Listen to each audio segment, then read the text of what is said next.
بسم اللہ الرحمن الرحیم۔ تلبیہ کے مسائل۔ تلبیہ لبیک اللہم لبیک پڑھنے کے عمل کو تلبیہ کہتے ہیں۔ عمرہ یا حج کا احرام باندھنے کے بعد تلبیہ کہنے کا حکم ہے۔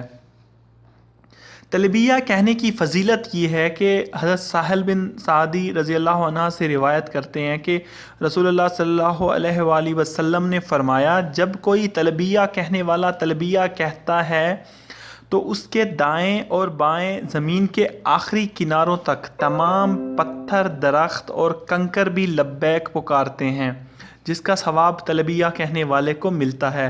اسے ابن ماجہ نے روایت کیا ہے۔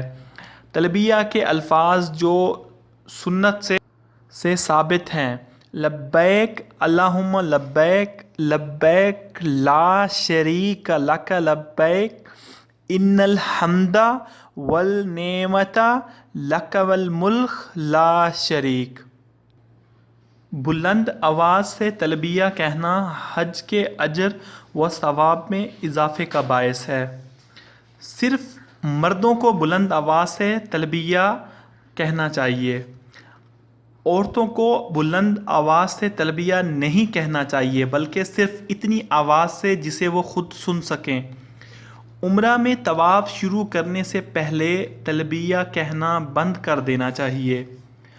حج میں 10 ذی الحجہ یعنی قربانی کے دن جمرہ عقبہ کو کنکریاں مارنے سے پہلے تلبیہ کہنا بند کر دینا چاہیے، اور اہل قافلہ کا اجتماعی طور پر بلند آواز سے تلبیہ کہنا سنت سے ثابت نہیں ہے۔